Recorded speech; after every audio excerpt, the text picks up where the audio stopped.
Hey guys, I'm joined today with little Rob, baby Rob. He's in studio. What's up, everyone? Happy Friday. And welcome back to Sin City Crypto Live. My name is David. I'll be one of your co-hosts. And today, like every single weekday, we're coming at you live from our beautiful studio here in, wow, it hasn't gone to 100 degrees yet. What is going on? Las Vegas, Nevada. Today, we have a packed show for you today. We are joined by our friend Forrest in about 15 minutes. We're going to go over some charts. We're going to talk NFTs. Speaking of NFTs, why are Ethereum devs choosing to build on Bitcoin rather than Ethereum? Is this a trend to give us a cause for concern? We're going to discuss that. Also, rumors are swirling. A debt deal is in place. The markets have rallied, but inflation data comes in hotter than expected. Now the CME thinks we're definitely getting another rate hike in June. We're going to discuss that. And we're going to have some XRP news, XRPL news, and much, much more. But first, looks like we've exchanged little Rob for regular Rob, and here he is. Hola! It's your boy, Big Rob, back in the house. Welcome to Sin City Crypto. If it's your first time checking us out, well, we're an entertainment-focused cryptocurrency channel where we take all that old, boring, and, well, stale information and repackage it up in a fun and entertaining, kind of sexy way. Wow. That's right. You know what else is sexy? The fact that Bitcoin is almost at 27,000. Wow. You know what else nice is- little move, man. $500. Hey, I'll take it. You know what else is sexy? What's that? Channel sponsor, Cam's Blue Wire Technology. Today's show and every show this week is brought to you by Cam's Blue Wire Tech. They provide your business with scalable IT solutions so you can focus on new revenue streams for your business. If you'd like more information, visit bluewiretech.com or simply click the link in the description of this video. Now, Robin, before we get into any cryptocurrency talk or any of that fun stuff, I want to ask you, like Titanic, that movie was Terrible? what? Terrible. That's an iconic movie. What are you talking about? Terrible. It's Never like watched. 3 hours and like 20 Never minutes. watched it? I can stand it. You've never seen First that? of all, it is, first of all, it's Wow. not factual. It's like, it's based off of events that happen. It's not even like a documentary. It's not factual. It's based off of events that happened. Yeah. Okay. It's characters that never existed, a love story that never existed. So you're telling me he never drew her naked? Yeah, You're exactly a what liar. I'm saying. You're a liar. Wow. Terrible movie, man. What you were saying? Terrible movie. It's just it's like it's so like dramatic. Like, well, who are you? Like right now, like who are you? Why are you over here talking about the Titanic? What's next? Like, you got one of those like beach cruisers with a little bell on there, like ding ring ring, and a little basket in the front, little streamers on the side. What's going on, man? You know. You been shopping Anyways. at Target lately? I'm just leaving Anyway. that. Target stock is down big. It's down huge. So one of the more iconic scenes in that movie that 90% of people actually enjoyed watching, and you're the minority 10%. If you enjoyed the Titanic movie, put a 1 in the chat. If you're with Big Rob here, like, get that old stupid love movie out of here. Put a 2 in the chat. I want to know where are people lining up. Well, anyways, one of the more iconic scenes was when, what was her name again? Rose. When she was at, I know. so the beginning, the front of the ship, is that the bow or the, what is it called? Hey, listen, you have so many gaps in this movie. You watch it. Yeah, I've seen this movie like 15 times. So she's got, Jack is behind her and they're standing up on the front of the boat like this. Where is this going? Let me set Where it we up, going? man. Where we Relax. Calm down. Okay, we can sit here and talk about your stupid ass shirt all day long. I'm gonna warm it Yeah, up, but if I'm dude. talking about my shirt, I make it quick. I'm like, yo, this shirt's Really? badass, You make it man. quick. You make You're over stories here quick, yeah. like, this is 10. We're 10 You have minutes the in. most drawn out stories and pictures. It's because I keep Anyways, it entertaining. Your drawn Anyway, out stories this is- are painful. It's gonna be entertaining if you just give me a second. Okay. I know where this is going anyway. Let Because me you can warm- see my A laptop. lot of twos that's in the chat. No, by let the me way. warm it up, this. I know already. Wow, I'm gonna use what it. a great warm up, I'm gonna Rocco. warm Not it up. sure how you warm things up in Italy, but that's not how we do it here. We talking any crypto today? No. Yeah. So this guy drew inspiration from that, and so he decided to take out his soon-to-be wife or soon-to-be fiance, Oh my. on a boat in the lake and decided to recreate the iconic scene of this. And then he pivoted to, let me get on my knee here and and yeah, he's gone. So it's a tale as old as time. Poor guy. And then we have this. This one's pretty viral. The lady just, trying to get her fitness in, doing a good job. Oh, no, and there it goes. So that's one of those ones that never gets old. You can watch it like 1,000 times. Yeah. There's another one that never gets old. Let me see if I can find it. Guys, gotta be careful, man. Proceed with caution if you are going to the gym and on the treadmill. Make sure to wear underwear if it gets exposed you're comfortable with. Also, not so funny news. We have this. U.S. action on short sellers likely in the next few months, says a DOJ official. What is this going to look like? So they're not going to allow traders to short stocks? Doesn't this go? I mean, what are your thoughts on this, dude?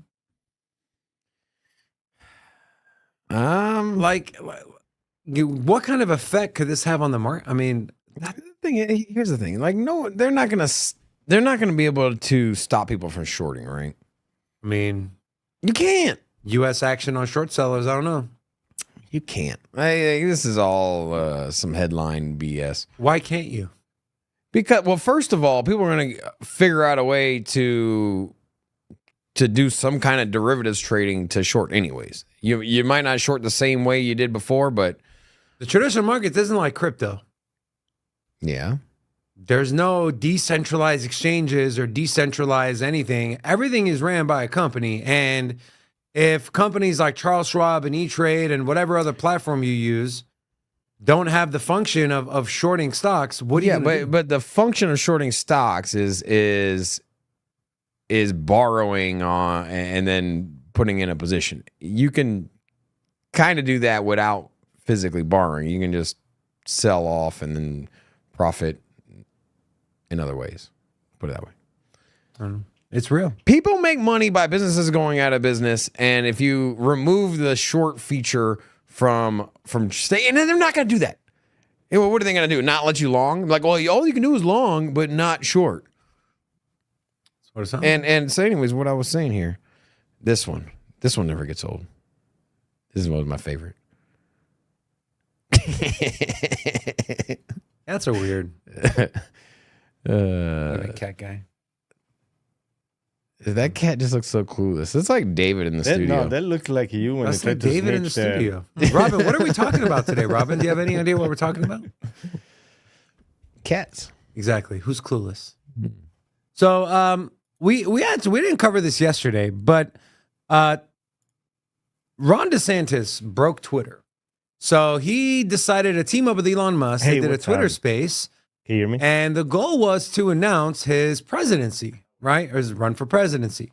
And a few things he said, and people are saying is one of the most important points in media, because typically something like this would happen on a mainstream platform like Fox, like CNN, MSNBC, and not to mention over 750,000 people tuned in live, caused the Twitter spaces to crash.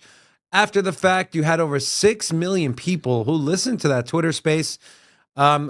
We've heard the narrative. Media, the new form of media in the new age is going to be somewhere like Twitter, where you can just throw up a Twitter space, have multiple people come on, share their opinions, get community questions asked, bring anyone up as a speaker. It's something I'm excited about, right? Mainstream media is losing hope. Here are some things that Ron DeSantis, as far as relating to Bitcoin, some of the things he said on this Twitter space. Well, first, here we have this tweet from Bitcoin_XOE. Bitcoin has taken over the 2024 U.S. presidential election with 3 candidates advocating for Bitcoin. They include Ron DeSantis, who's a Republican nominee, Vivek Ramaswamy, who is another Republican candidate, and then Robert Kennedy Jr., which is a Democratic candidate. Ron DeSantis said, as president, we'll protect your right to do things like Bitcoin. He also went on to say, people in Washington, speaking on crypto, people in Washington don't like it because they don't control it. And they're central planners and they want to have control over society. So Bitcoin represents a threat to them. So they want to regulate it out of existence. For the bureaucracy to just do it on their own, that's what we mean when we say we have to return the government to the people who are our voice.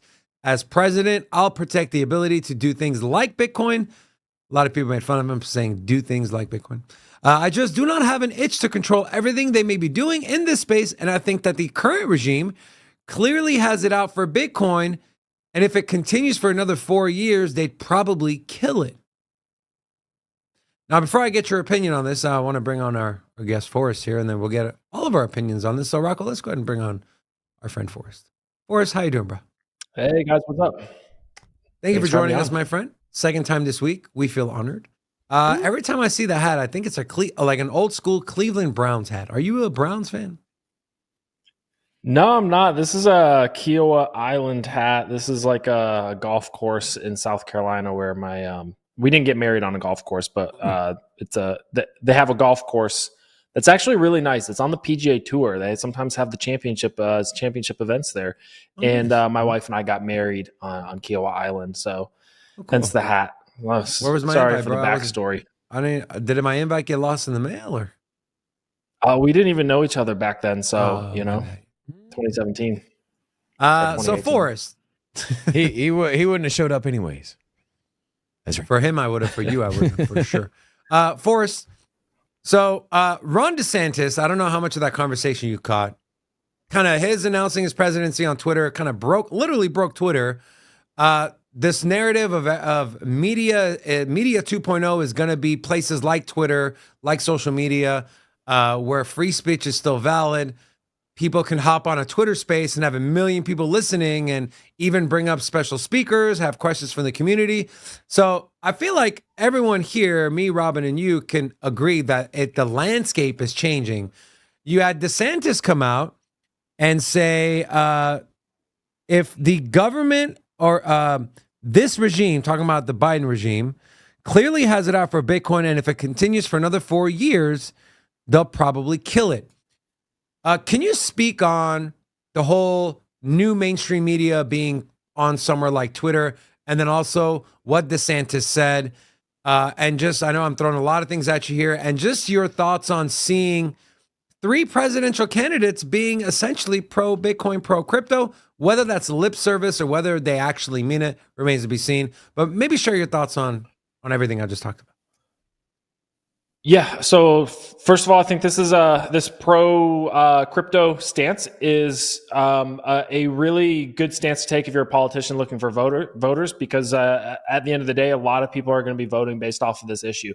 I think an astounding number of people will vote on this issue alone. Now, yeah, there's other bigger issues that may sway more voters, but I think a large amount of the crypto community will vote if it comes down to an anti-crypto versus a pro-crypto. They'll throw the rest out of the window, Democrat, Republican, all the other issues, and vote based off of crypto alone.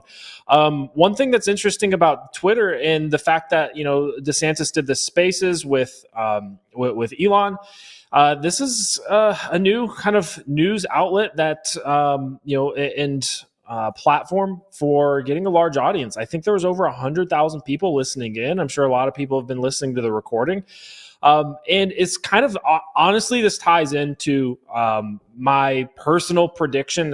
Obviously, I can't see the future, and people can call me crazy, whatever. My personal opinion is that the cable news networks, both left and right leaning, Fox, CNN, MSNBC, everyone in between, they all want Trump to win. And that is a bold claim, especially when I say wants Trump to win. I believe they want to win because he's the only person that can save their news networks from everybody hemorrhaging and going to platforms like YouTube, Spotify, Twitter Spaces now, right?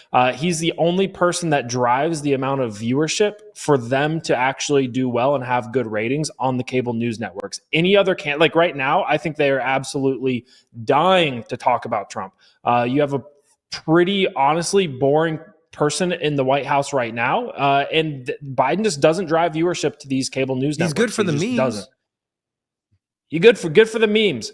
But my opinion is that the cable news networks, if they have any sway whatsoever, they are going to want another Trump presidency, left or right. And I know that's a very bold claim for me to sit there and say that Man the draws left-leaning ratings ones as well.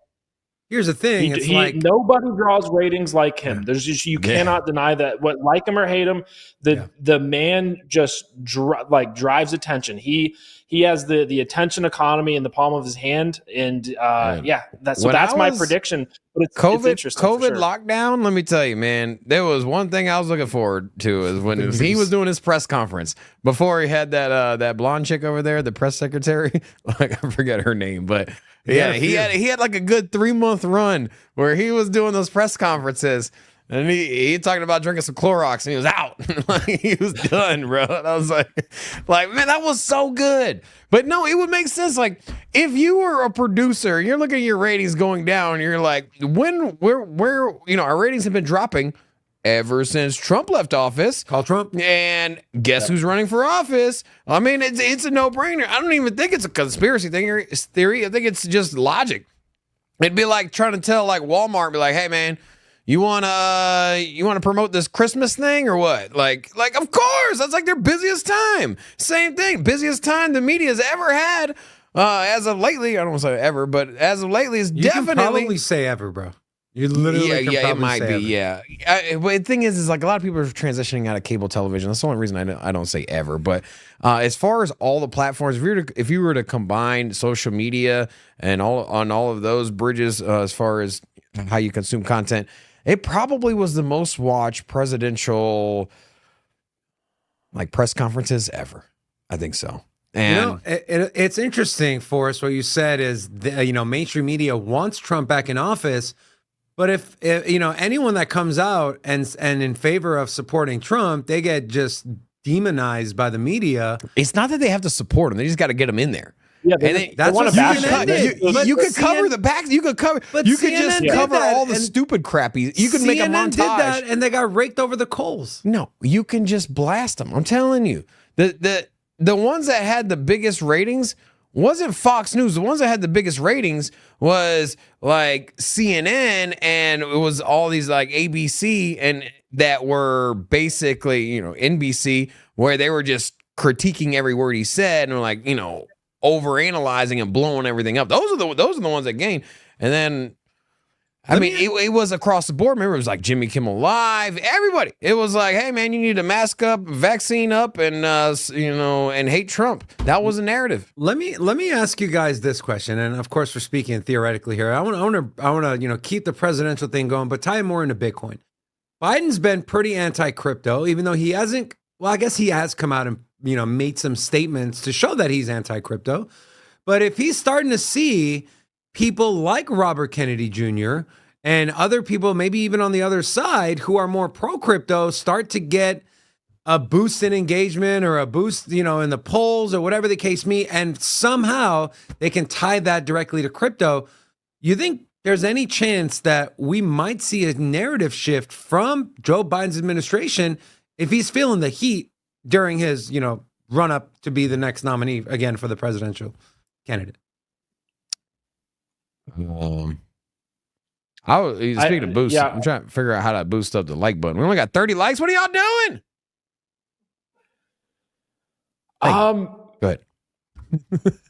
I think they've already come out so anti-crypto, especially with I know it's Elizabeth Warren, not necessarily but like Elizabeth Warren's so anti-crypto, Biden's so anti-crypto, talking about not supporting the tax loopholes of these crypto traders, which doesn't even make any sense. It's just wash trading. You can do it with stocks. I think they've already come out to so anti-crypto that the best that they could do is try to soften up and just kind of ignore it, or maybe say, take a more neutral stance versus such an anti-crypto stance. I don't know if they'll ever switch up and go pro-crypto, at least not, in the next year or two. What do you think, Rob? Biden, I don't think that he's going to flip his stance. I'll say that I think that it might be subdued, this whole narrative of, hey, crypto's bad. You think he'll just be less vocal about it? I think so, And but just they're sweep not it gonna under they're the not rug? gonna be progressive. But here's the thing: like he doesn't want to. When it comes to bipartisan issues, or even just hot button issues, they usually stay away from those. You know, they're not. He's not gonna start beating the drum about gun control right before an election. He might talk about it afterwards. Might talk about it after there's a mass shooting, but you know, they tend to stay away from these certain topics. And I don't think crypto is the most polarizing in comparison to some of the other big issues. But I mean, these elections are won. These swing states are won by just 1,000 votes sometimes. And there's a handful of them: Florida, Arizona, here in Nevada, some of those northern states. I forget which ones. I heard California's pretty. California's always Democrat. I'm kidding. Yeah.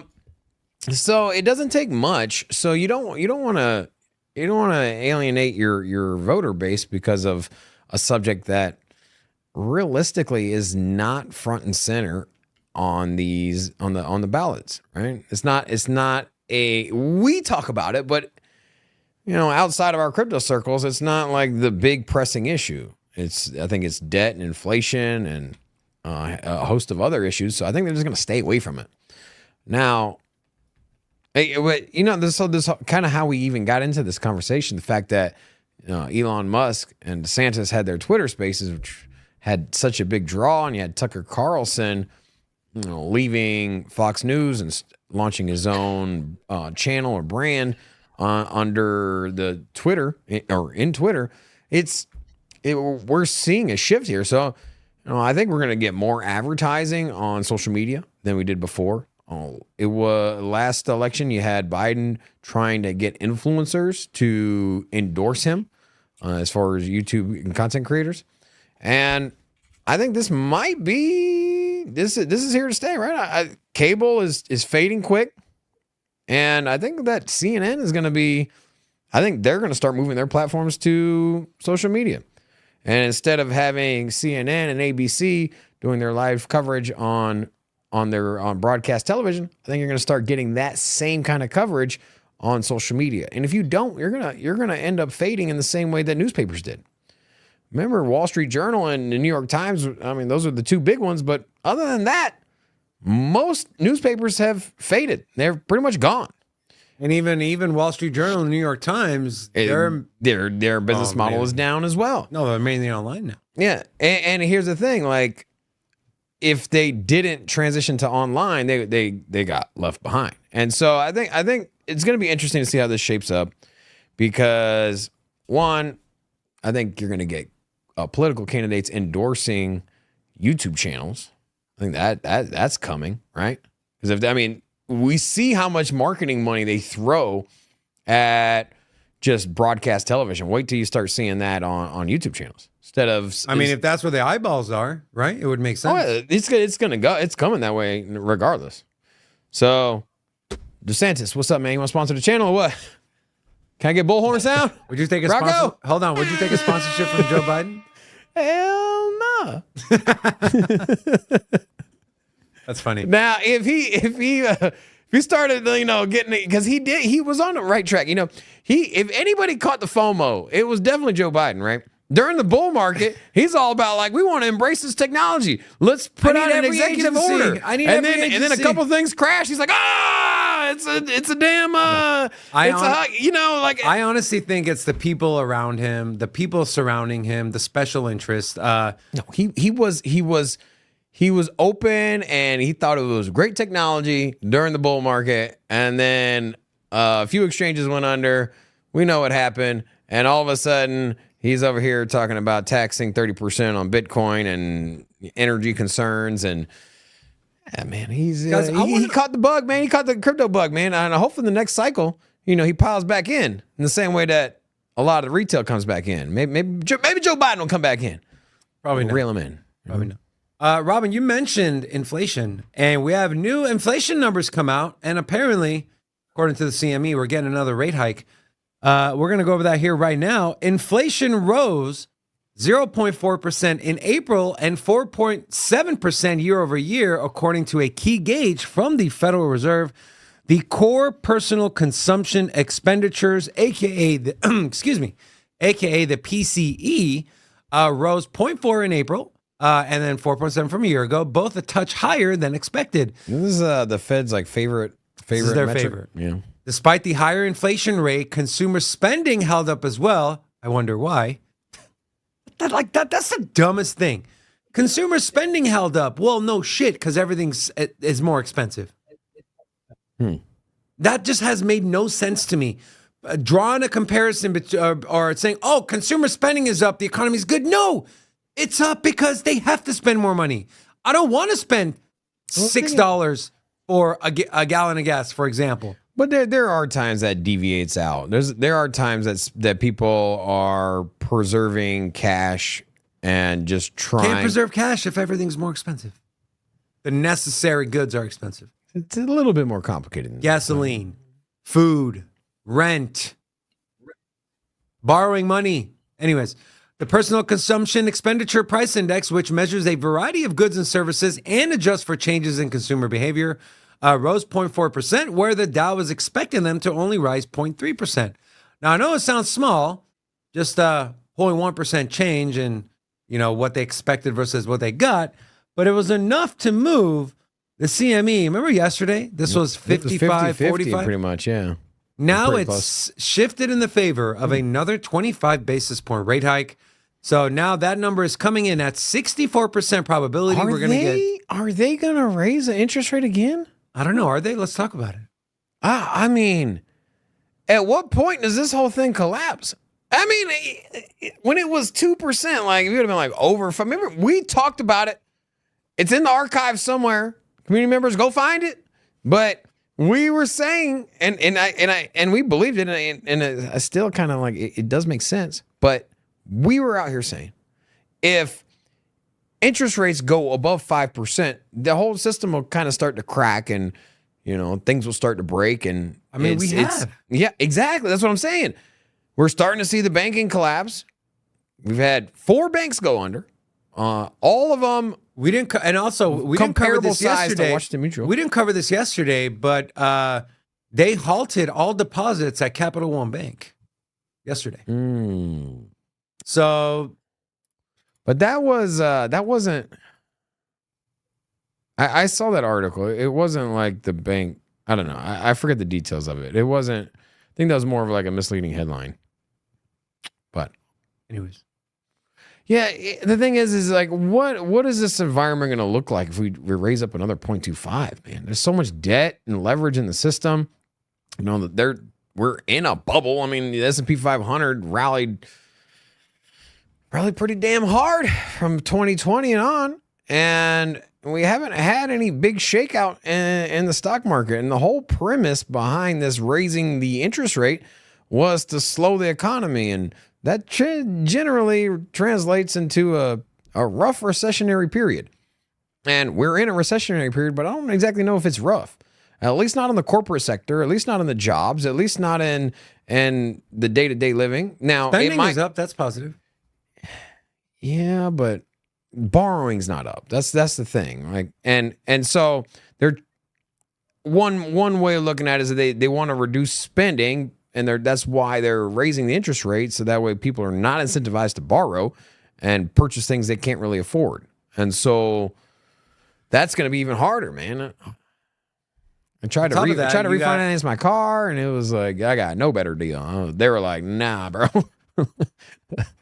And you have a good credit score. Yeah, man. That's what I'm saying.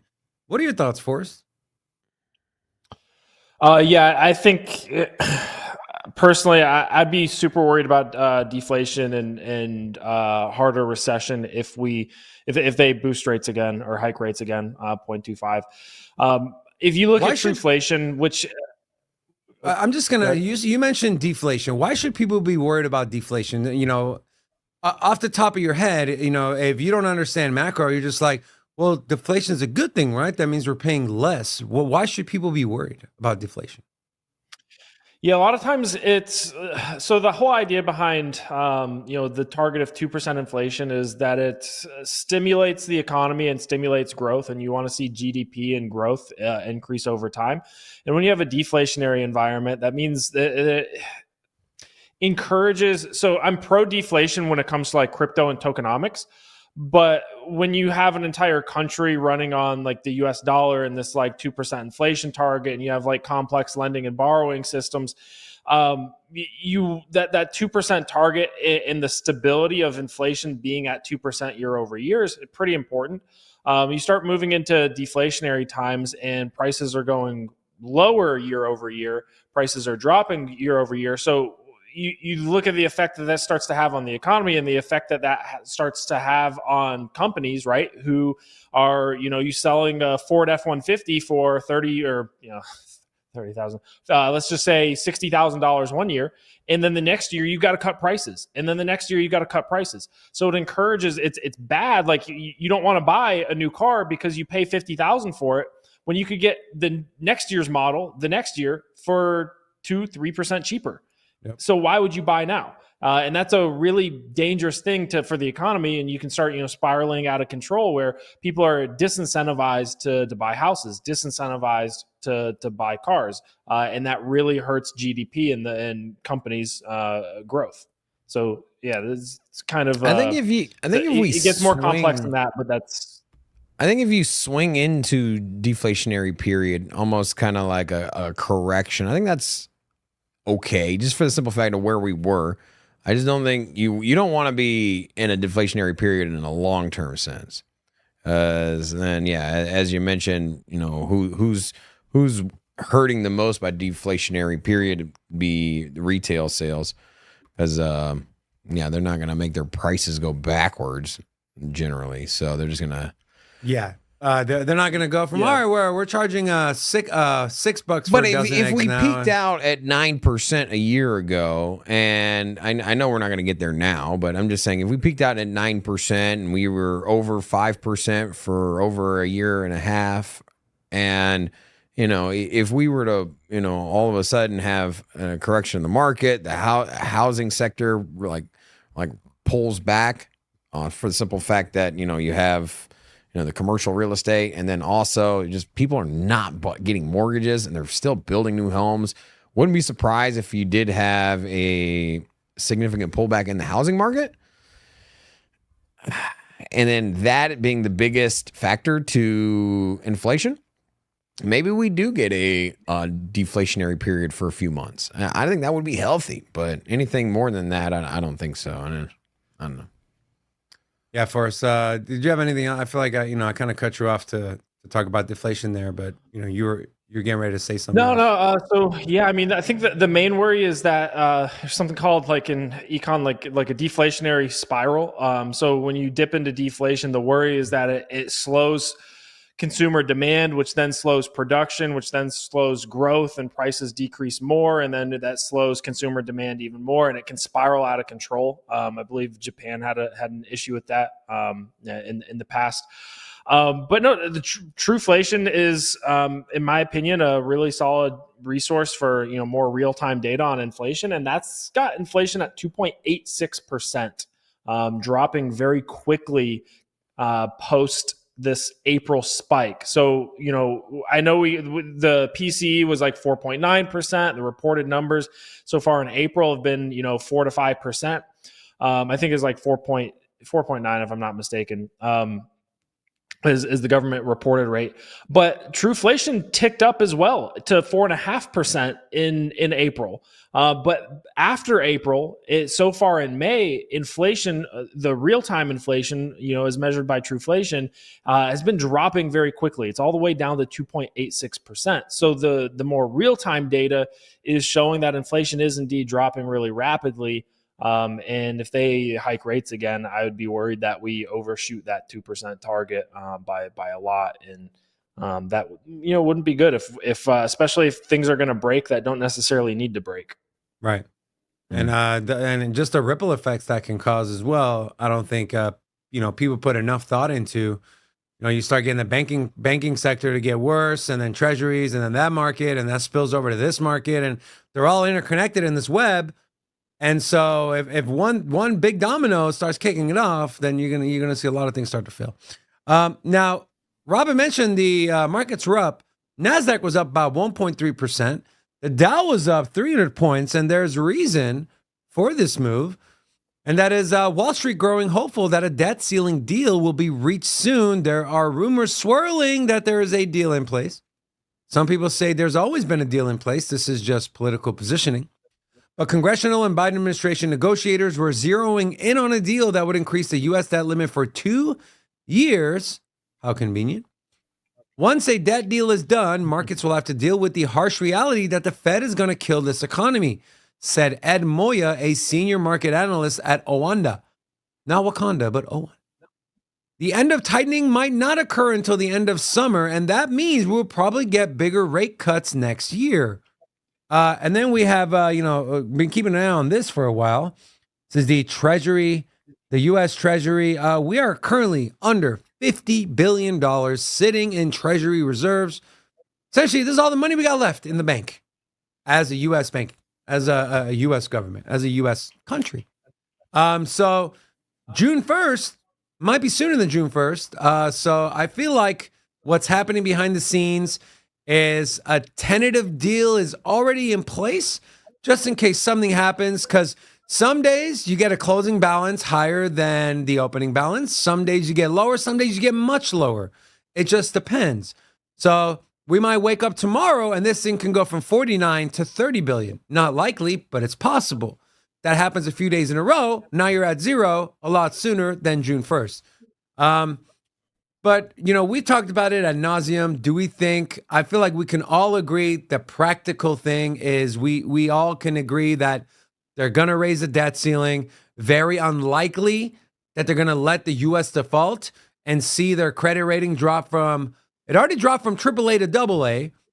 And if they default or even get closer to default, they could even go down to a single A, AAA, AA, single A. And if they get below that, then, forget about it. You're going to have an influx of money flowing back into the U.S. from everyone getting out of the U.S. Treasury securities. Janet Yellen did come out on, she did come out, and I forget what platform she used, but she said that even if there's no debt ceiling raised on June 1st, that they'll find a way. And I know they're like selling some kind of debt. $1 trillion coin? No. I'm going here. I just actually pulled it up. So, let's see here. You got... So she's saying on one end, she has in the past says there may not be able to delay past June 1st. But then earlier this week, she says she doesn't think June 1st is the date. You can actually. That's not her. That was Republic. It was Byron Donalds from Florida. Okay. Well, this quote, I just pulled up the first article I saw, but she came out and said that they can prolong it if there needs to be. And that she was basically calming fears that June 1st will come and boom, we're in default. And she was saying that they are prepared to prolong the damn thing. And I think they got maybe a few days or a week. I'm not exactly sure the timeline, but they can buy some time, apparently. Well, do you think, Forrest, that if, when it's announced that a debt ceiling has been raised, you think the markets are going to rally, including Bitcoin? Do you contribute any of this recent drawdown, to Bitcoin from 28K down to the low 26s to this uncertainty around the debt ceiling? I feel like a lot of people are leaving money on the side, even in the stock market. Do you think that's happening? And also, when a debt ceiling is reached, an agreement, you think that'll pump the markets, including Bitcoin and crypto? As far as Bitcoin goes, to be quite honest, I think the crypto market's going to do whatever it's going to do, regardless, and people are going to backfit it to what happens with the debt ceiling. So basically, I have a feeling like personally, I'm a little bit bullish here. I think that I'm pretty neutral, but maybe 60-40 bullish, thinking we get another leg up to like 36K out of Bitcoin. Just based off of what we've seen in previous market cycles and some other stuff. But what I think is going to happen is, if we get a resolution to this debt ceiling and this deal goes through, people are going to be like, oh, Bitcoin's pumping because this overhang.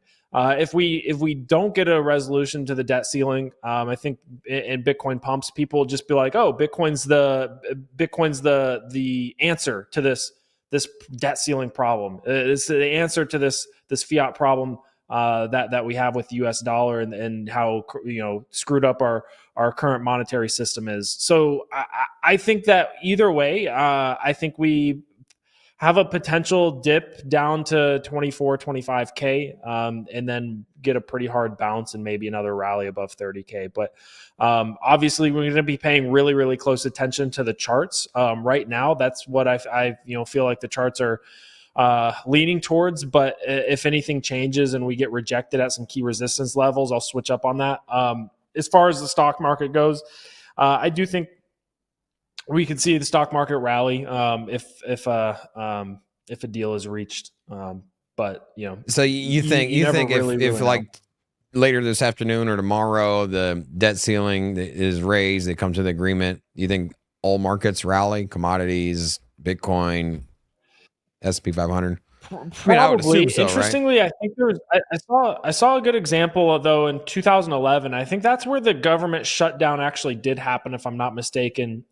Once the agreement was actually made, the market actually crashed for like 6 or 7 days after the agreement was made. Interestingly enough, but up until it kind of just slowly bled up until the government shutdown. Don't quote me on that. I want to find the actual chart in the data for that. But if I'm not mistaken, that's what occurred, which is kind of the opposite of what you would think.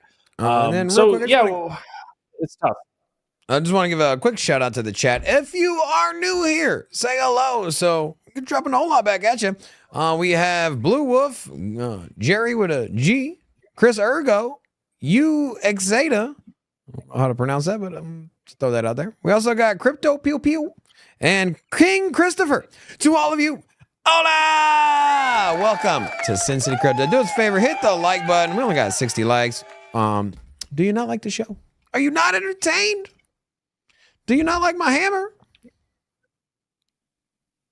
That's all I got. All right, thank you. Well, thank you for that. Yes, you're welcome. Forrest, can we take a look at a Bitcoin chart? Let's say I'm like, hey, Forrest, I have to make a trade. Long or short, You got the itch? I got the itch. I have to put a trade in. Use wet wipes. Thank you. Wow. Should I do? Is it looking like a long? Is it looking like a short? And of course, none of this is financial advice. But if you had to put a trade in, what does that trade setup look like? And how and why did you get to that conclusion? Sure. So if I had to put a trade in, it'd probably be a long, for a couple reasons, but just mainly because of risk reward. Trading all comes down to risk reward. Is the risk reward on a long or a short better right now? I think it favors long. So, and because we're sitting on a ton of support, like I don't want to be the person that's trying to short into support and we just can't push it any further down. So this, big white line here is the 200-week simple moving average. I'm not a big 200-week or 100-week or, 150-week simple moving average person, but I felt like it was pretty pertinent because we are actually on it, and it is the 200-week. It's a pretty big one, so it's the one that we bottomed out in the last market cycle around. This market cycle, we lost it, held it as resistance, right, multiple times, but then once we finally broke through it, we got another push upwards, and right now we're just back testing it. So if you were a moving average trader, this would have been a really bullish signal that we pushed through it, and you'd be wanting to long this back test, right, and catch a bounce, and you just be cutting short if we hold below it, or if we push below it and start closing daily or weekly candles below this 200-week simple moving average, right? That's like the base kind of strategy behind trading simple moving averages. We throw on the easy bands, which is, the 21-week simple moving average. We see the 21-week simple moving average here coming up aggressively underneath that 200-week, where we've already held at around 26, we'll call it 26K, right? And we're starting to see what on the daily is potentially a double bottom forming, right? Where this level's been tested twice and now it's held twice. The first time we bounced aggressively off of it. The second time it's taken 2 days here to really find some support and bounce off of it. Now, obviously, we lose this. We have to test the 21 week, right? And this is why I don't like being short here. The reason I don't like being short here is it's very difficult to structure a trade when you have that 200 week simple moving average. You got the 20, like you're just shorting into all of these potential bounce places, and it makes it really difficult. Your short's probably going to get stopped out. Even if we do just end up spilling off here, there's going to be bounces along the way, right? It's not going to be a clean. It's very unlikely that we see a really, really clean push below all of this support that we have in here. We also have the prior range. Let's go here. We had all of this range here, the deviation, right? Held this level 25.2, 25.3 as resistance twice. So it wouldn't be out of the question to come down and back test this. So you just have a ton of support. A ton of support in this region that I don't want to be shorting into. On top of that, right? On top of that, you still have the macro uptrend that is very much intact, right? This is a sloppy trend line, but you get the idea here. Higher highs, right? Potentially a higher low once we end up finding some support and bouncing. Right. And as far as patterns go, you have this, and I'm a little bit more skeptical on patterns. I'm not a huge pattern trader, but you could very reasonably say this is a descending wedge, which is a bullish pattern that usually resolves to the top or to the upside. So I do think here in the shorter term, we may have some downside to some support levels. Usually I pull up the margin pressure levels and risk reward levels, of which there's quite a few here at around 24,500. But we may continue to see this bleed down here into these moving averages, into this 200 week moving average. But any of this region here is a really good candidate for putting in a bottom. Like if you had to guess, like where's this correction going to put in a bottom and where are we going to get a strong bounce? It's probably in this region. The question then becomes for me is how hard of a bounce do we get? Do we get a bounce that makes a kind of a double top here or gets cut off at this range again? Do we make a bounce that gets cut off at 28K and then we make a lower high? Right. And then we've kind of developed this bearish structure. Or do we get a higher high and push up to 36K? I've got a lot of resistance levels and a lot of kind of projections leading up to 36K being, the potential bear market rally top or the next, kind of level in this region that we could potentially run to. I do think we could maybe get a blow off top scenario where we go to 40K or above, but we're taking it step by step. I want to see how this structure plays out. I want to see how strong of a bounce and how hard of a reaction do we get if we get one in this region. But what I don't think is going to happen, to be quite honest, and it's always possible, right? But because of the amount of support that we have all in this region, it's, to me, the least likely scenario that we just slice through it and go back down to 19-20K. It's entirely possible that it happens. And when we break this, if we start slicing through this 21-week simple moving average, then things have changed and we need to, and we start breaking through 25.2K and back testing it as resistance, back testing that 21-week simple moving average as resistance. All of that has not happened yet. So until that happens, I'm not going to flip bearish here. I'm going to remain in line with the general uptrend. But if that happens, then yes, I will flip my tune. I'll say, okay, maybe the targets are back down here to retest, 18, 19, 20K.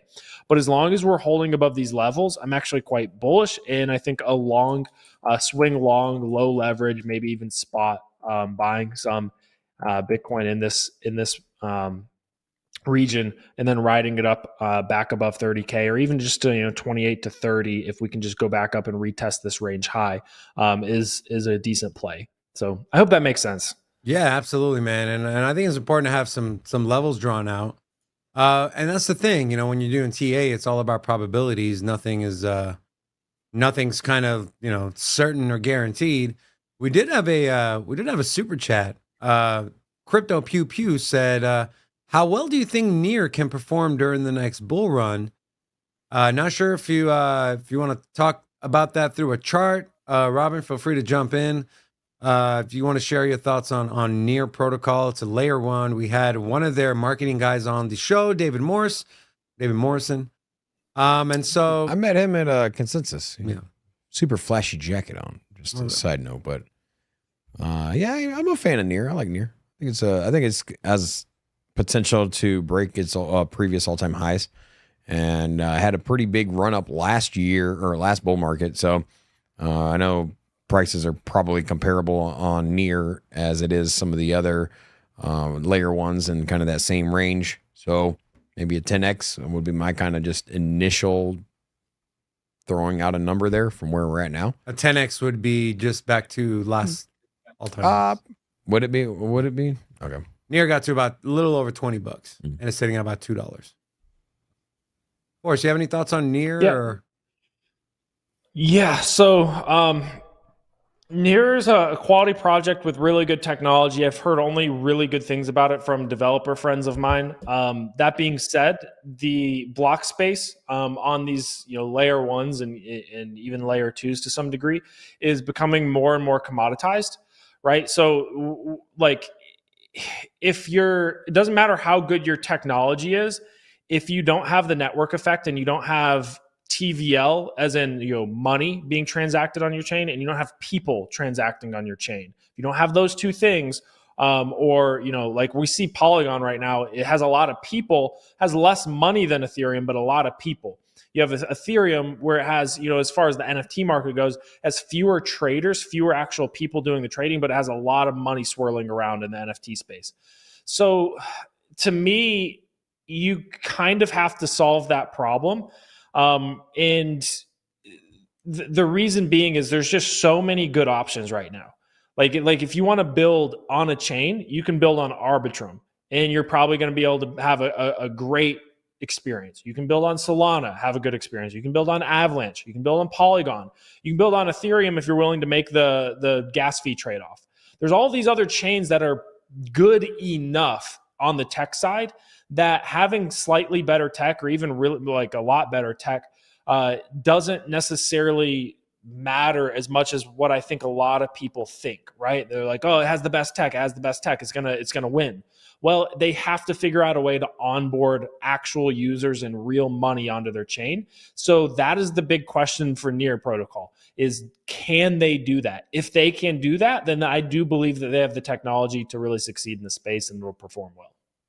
Yeah, we had, like I said, we had David Morrison on from Near, and one of the things he talked about where they were, can't remember if they had just rolled it out or they're getting ready to roll it out, but programming language, and I'm not an expert in development by any means, but each contract or each chain has their own programming language. Ethereum has Solidity, Cardano has Haskell.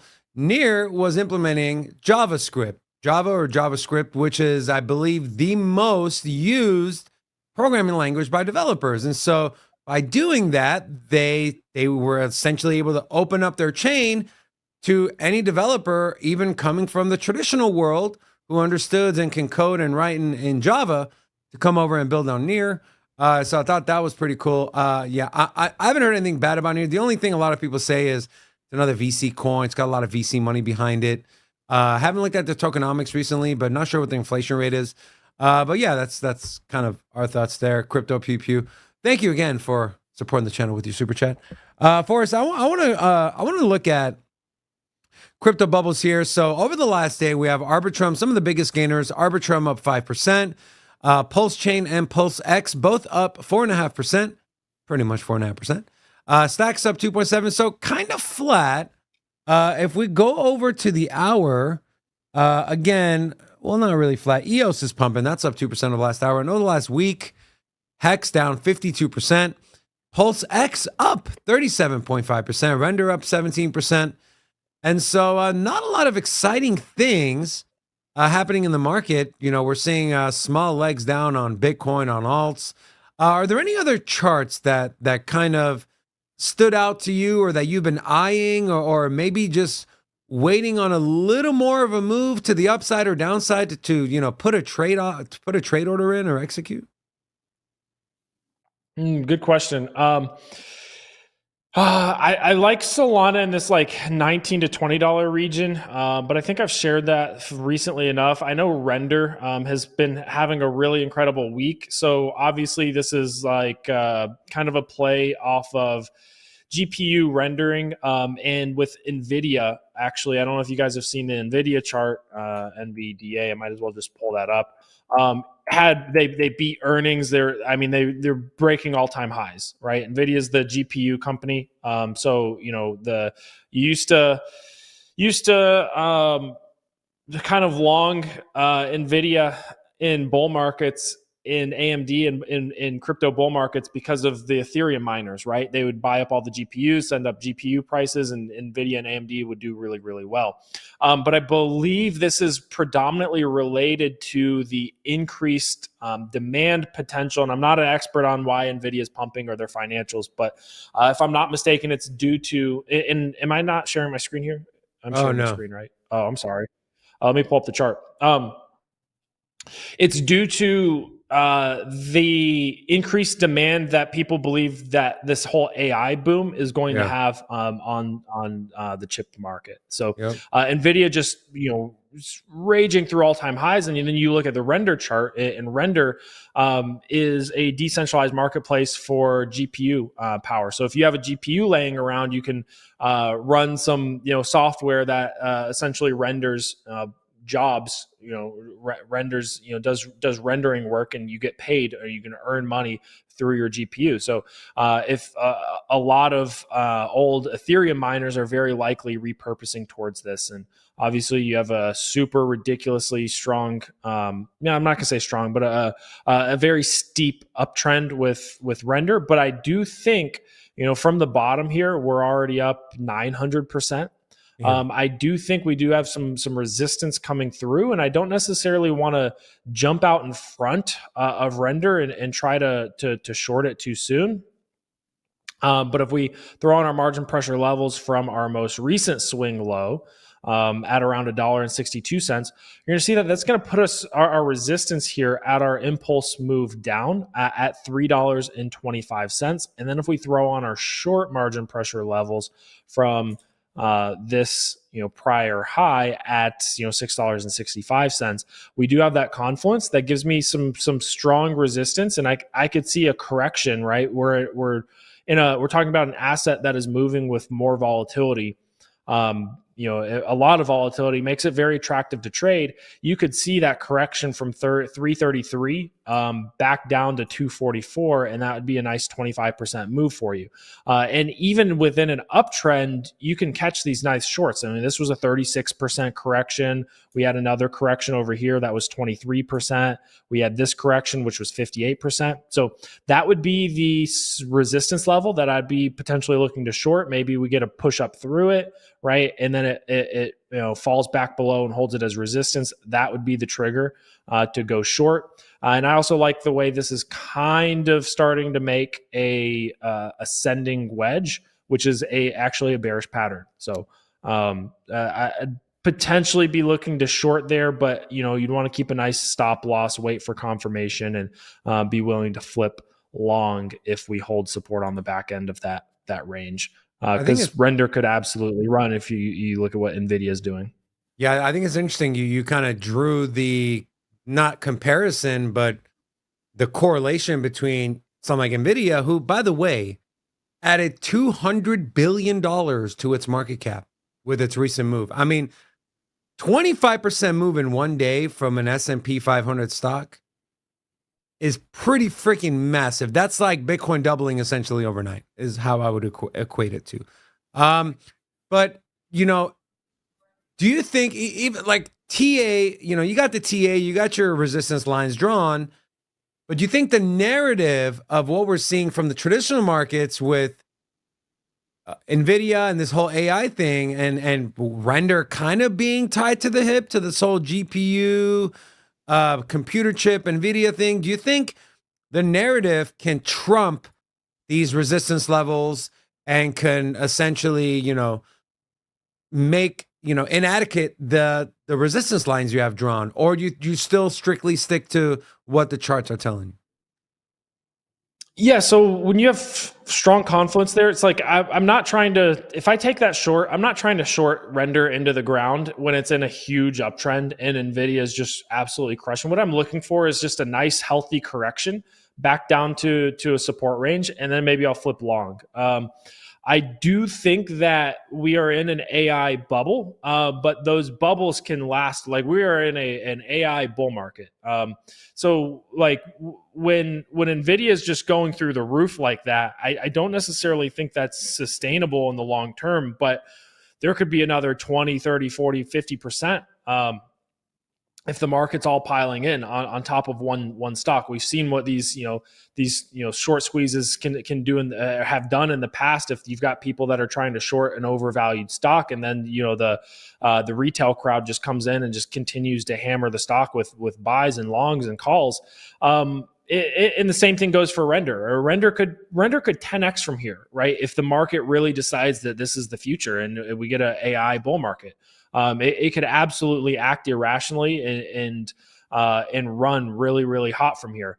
But as far as those resistance levels, I'm just looking for a price to actually start reacting to those levels. And if it does start reacting in a way that I think makes it look like it's going to start moving down, then I'm going to get in on my short trigger, look to move my stop loss into profit, right, as soon as possible, especially on something that I'm trading against the trend on. I don't love trading against the trend, but when you have that much volatility and you can get those 30% corrections, those are really nice if you can time them and short them.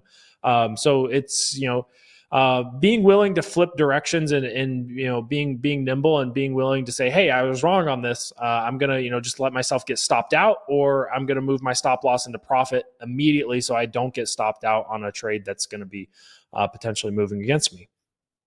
I think it's important to be kind of nimble on your toes. Be ready to make adjustments. Rob, you've been awfully quiet there. Still watching the charts. Okay.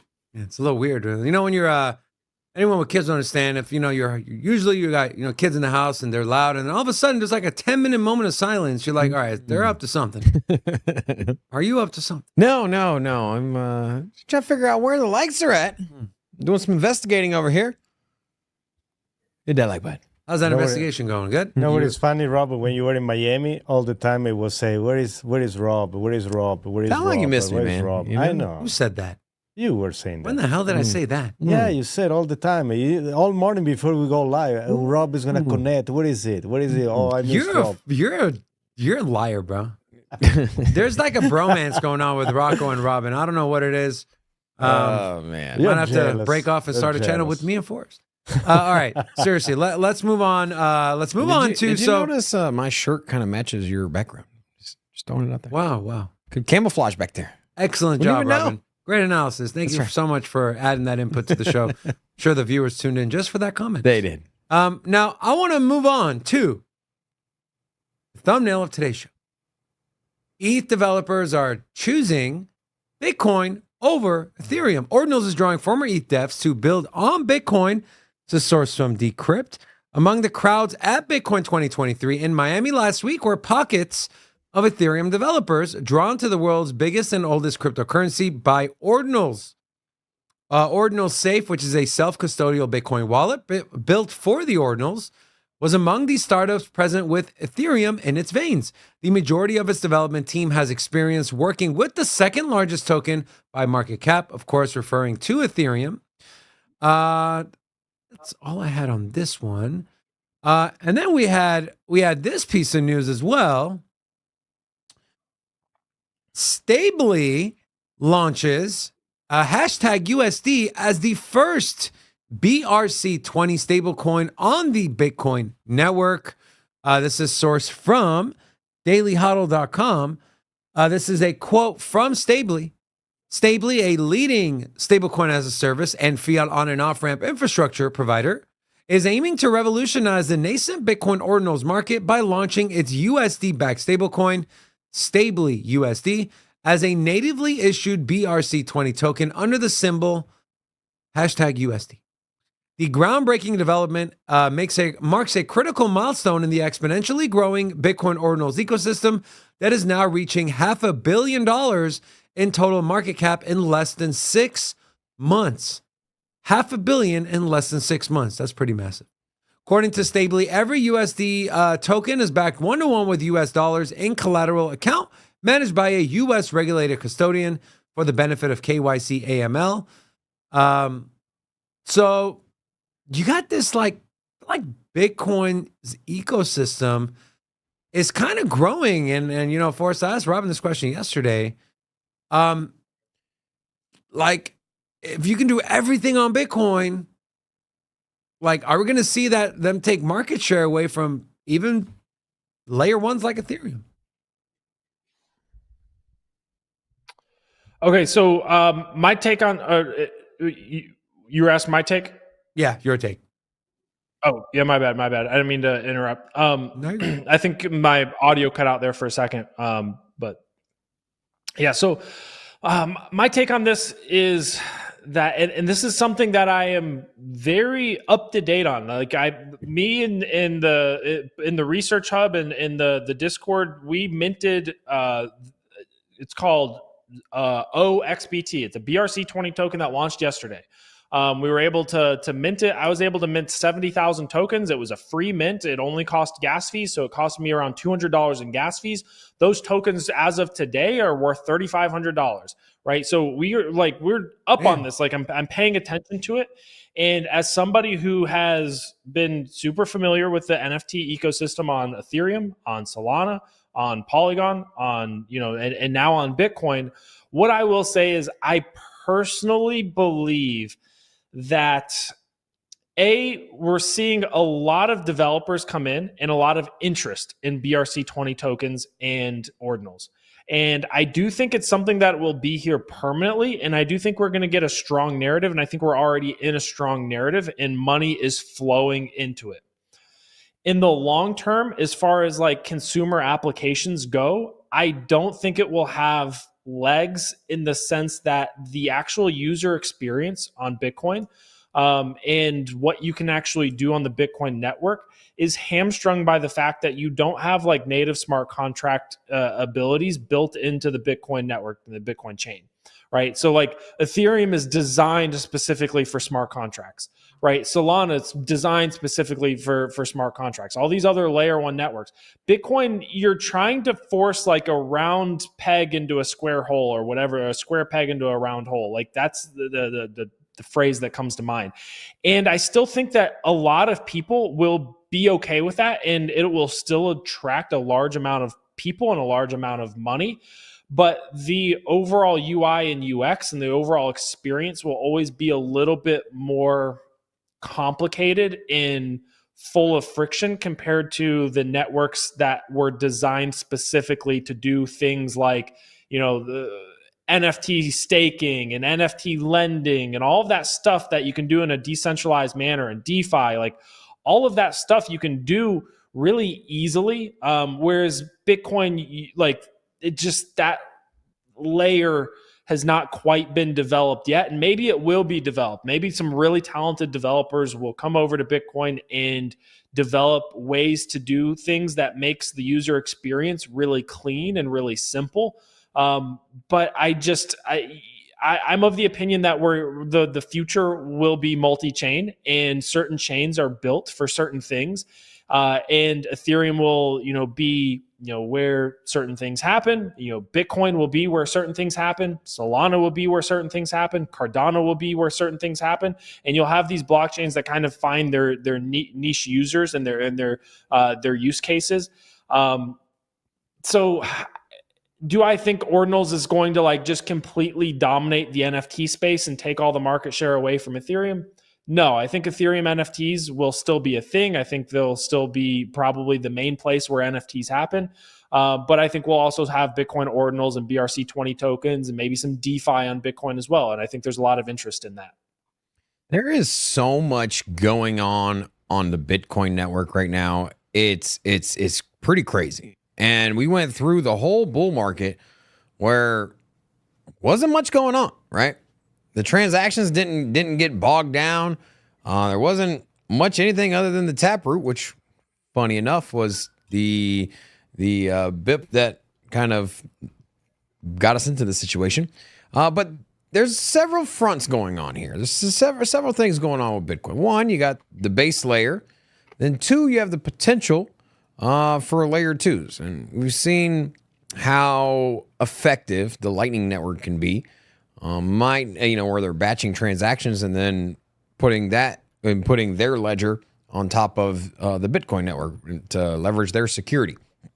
Now, the ordinals thing, it is interesting. On one, you're stamping data onto a Satoshi. That's essentially what we're doing. We're just encoding a message, a number, some kind of data onto a Satoshi. And this right here has a lot of use case, because if you have something that you deem important and you don't want it to be muted or lost, you stamp it on a Satoshi and, well, hey, the miners will essentially carry that message until the Bitcoin network fails, which we don't think it ever will. So for that reason, it can stamp it there forever. So if you have a last will and testament or an important corporate document or a message that you just simply want to stand the test of time, you can put it on there. Now, you mentioned that it's smart contract functionality. It's not really built for that. That is 100% true. And what we see with NFTs and what we see with ordinals is that, the NFTs that the communities are just launching one after another are pretty damn basic. Essentially, it is just data. It's just a picture, and without any utility, well, that can also be launched on the Bitcoin network.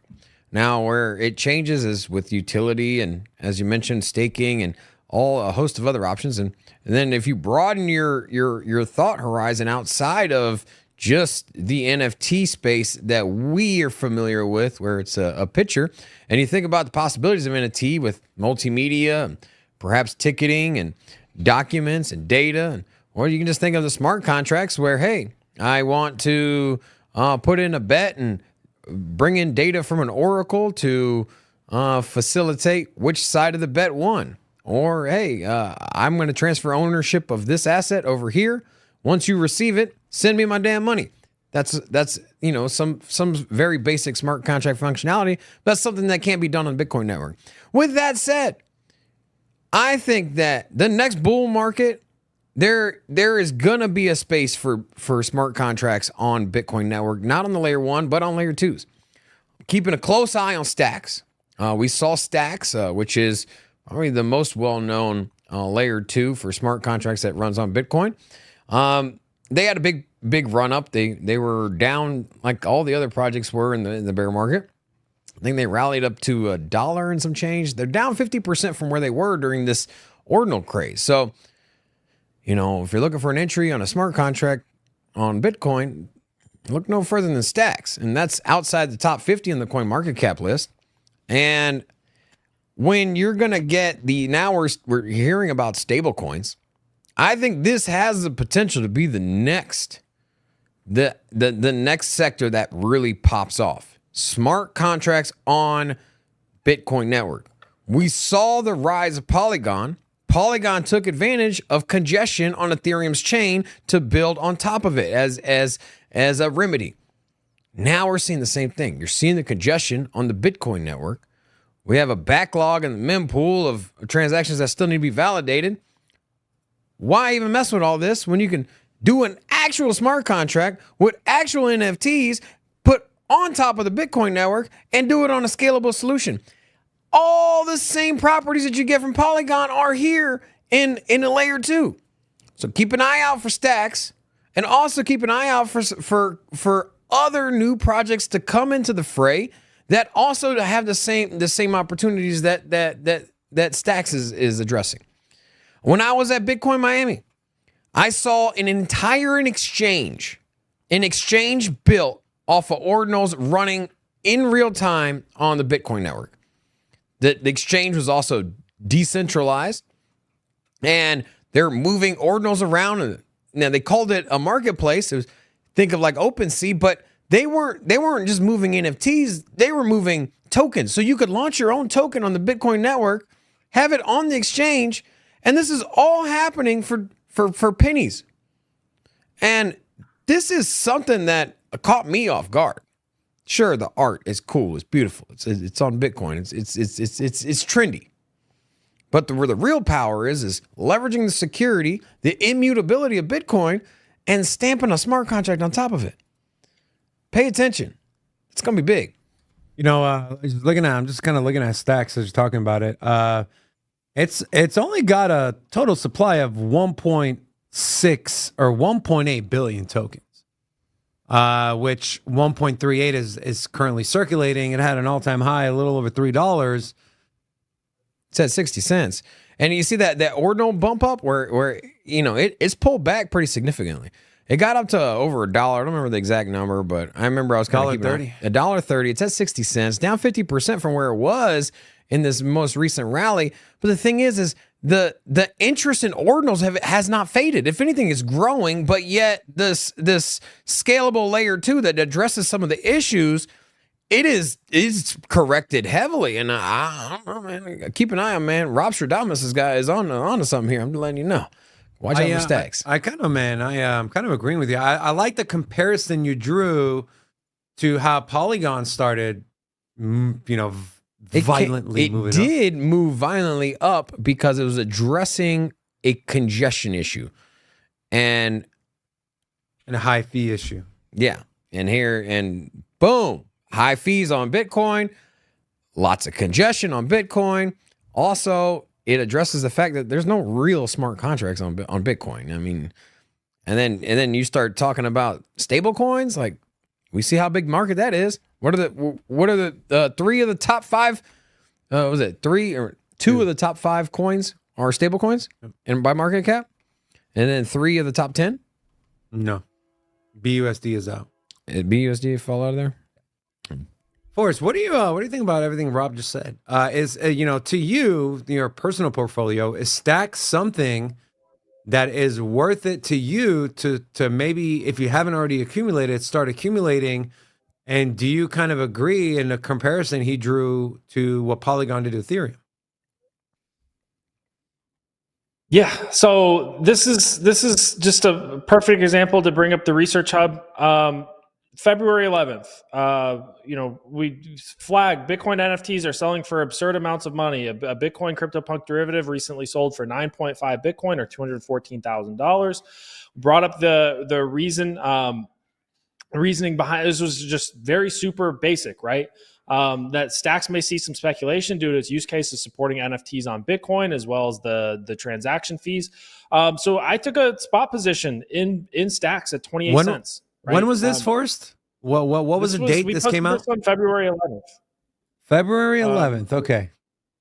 Yeah. So I 100% agree with everything Rob said. Like this is, I think we'll get ordinals in BRC20 tokens have only grown in volume and interest. And it's the same exact thesis as it was in February when this was just starting to launch.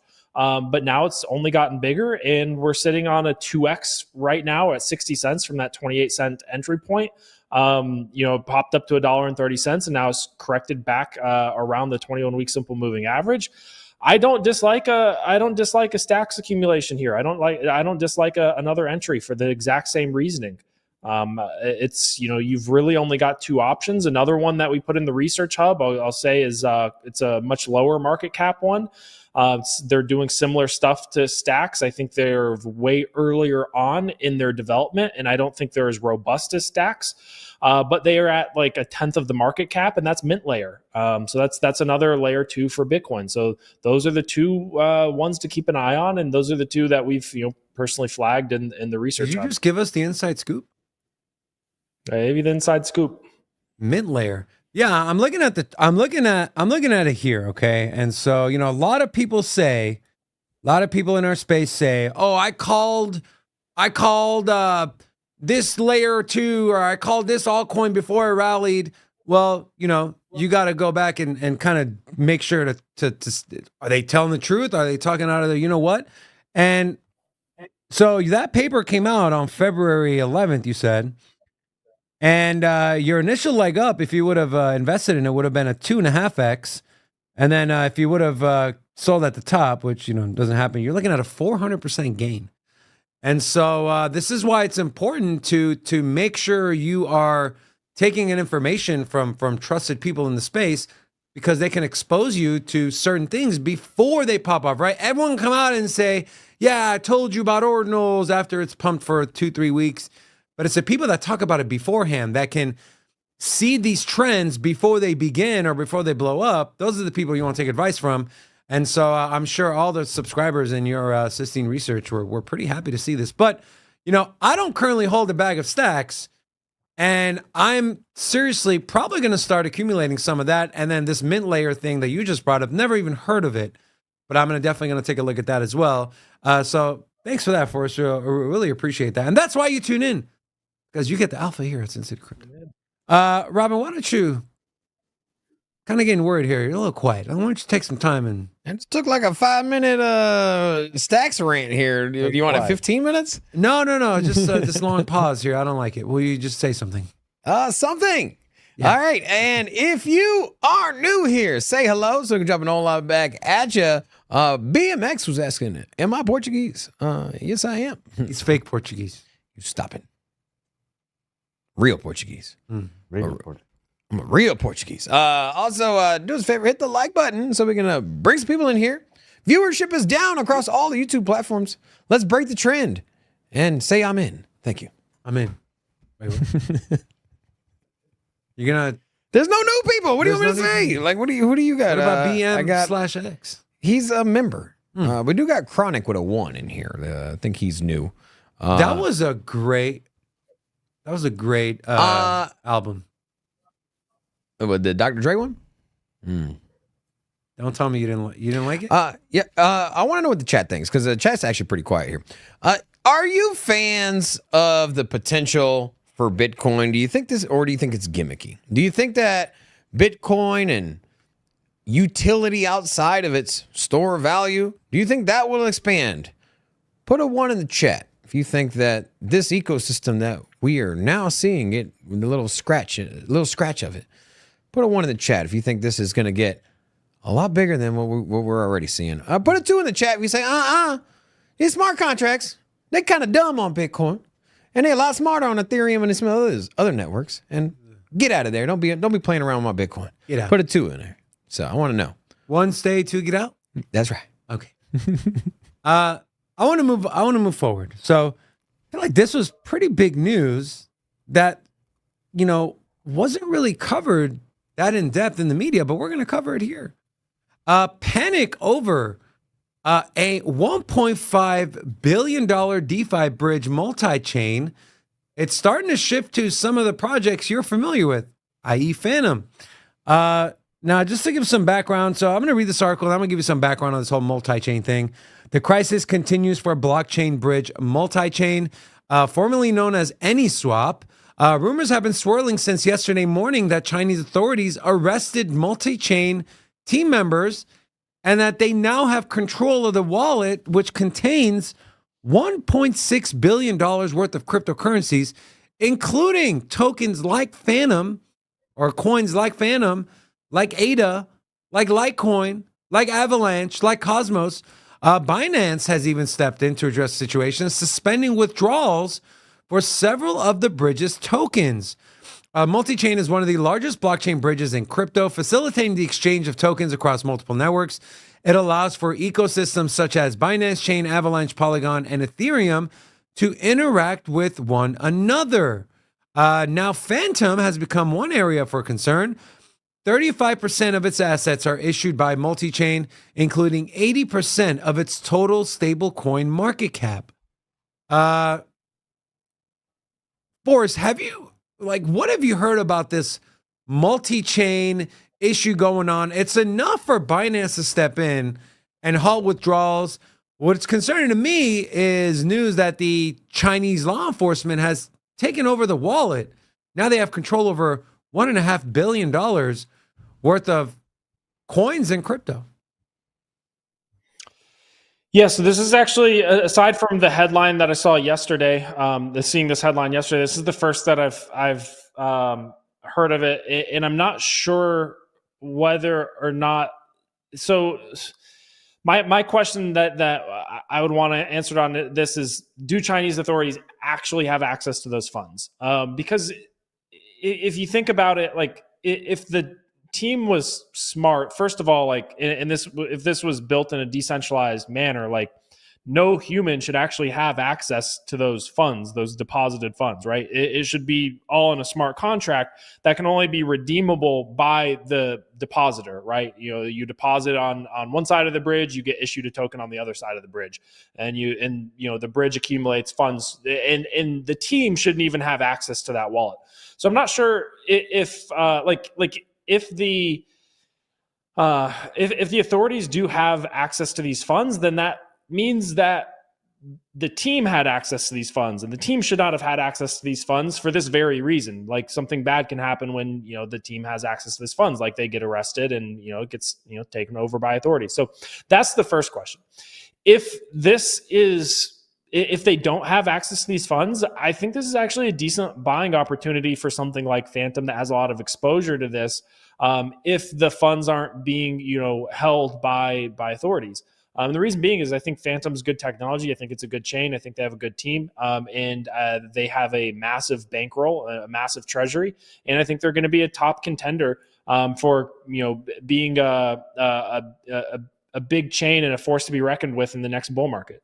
So if you can get Phantom at a 40-50% discount because of some major FUD related to it, then I think that's potentially a buying opportunity. I just need clarity on what happened with AnySwap here. Who's got control of these funds, if anybody. Rob, we've had a lot of this bridge hacks, and you had the Ronin bridge hack, you had multiple bridge hacks, and bridges keep making headline news, but in a negative light. If we want to, we talk about crypto being practical to the point where I don't have to come in, and if I'm brand new from the non-crypto, non-blockchain world, I need to understand, all right, this asset can only move from this chain to this chain, and that, like, eventually, I think we can all agree. You got to have bridges. Like, that's the thing. Like, if there was a way to circumvent bridges, like, if you want to patch one blockchain to the other, the problem with bridges is that it connects liquidity. And so you can't have a bridge. It's like building a bridge in New York City. Like, if you build a 1-lane bridge, it's pointless, right? You're just going to create more traffic and nobody's going to get across. So if you're going to build a bridge, you got to have 4 lanes on one side, 3 lanes on another, and then you got to have the trains underneath. And so you got to have access to liquidity when you build a bridge for it to be functional. Otherwise, it's pointless. And so making a bridge, connecting 2 chains, you gotta plug it into the liquidity, or it doesn't work. And what happens when you plug into liquidity? Well, there's vulnerability. Now you're leaving the ecosystem, and it's protected by the consensus, which is either by miners or stake pool, and then it leaves that little ecosystem, it leaves that little protection area going somewhere else. And hey, in between, there's no consensus. There's no consensus on the bridge. And so that's kind of the dumb way of thinking about it, but that's essentially what's happening. Now, bridges, you need bridges. You can't build cities without bridges. You can prosper, you can have New York City, it could be a great city, but at the end of the day, it needs to plug into the rest of the world market. You need to connect to other ecosystems. And we've heard it over and over again. All of the smartest people in crypto say, hey, an interconnected blockchain ecosystem is coming, it's needed, and it's being built out. We just have to design the architecture to make sure that the bridges don't fail. No different than building bridges back in the 1800s. They would fall over, they would break. But hey, you got to start somewhere. And that's where we're at right now. We're in the building stage. Yeah, and I do believe that there will be an answer to all these bridge hacks and whatnot. And I don't know what that looks like, but there's a lot of very smart people in the space, and pretty sure they'll get it figured out. Forrest, if people want more Forrest, if they want more of the alpha you gave, If they want to be able to get in on projects like Stacks before they pump, where can they get that information? Yeah, you can go to Sistine.ai. I'm not sure. There may be a link in the description below, but Sistine.ai, you can sign up for the Research Hub. That's basically, think of it like a newsletter that's more ad hoc, just where I put all of my research. It's not like a weekly cadence, because if nothing's happening, there's no opportunities in the market that I see, then I'm not going to send anything out. But as things pop up, sometimes they come in waves. I'm going to send those out to people and post them on the Research Hub. And if you want access to the indicators, those are also available at Sistine.ai. So also Sistine Research is the YouTube channel. Yeah, we got the YouTube channel link in the chat here. How many hours of research do you put in a week if you were to take an estimate? It's all I do. If I'm not doing this, like, content or live streaming on my own channel or putting out videos on my own channel, I'm scouring Twitter and, finding projects, doing research, looking for opportunities.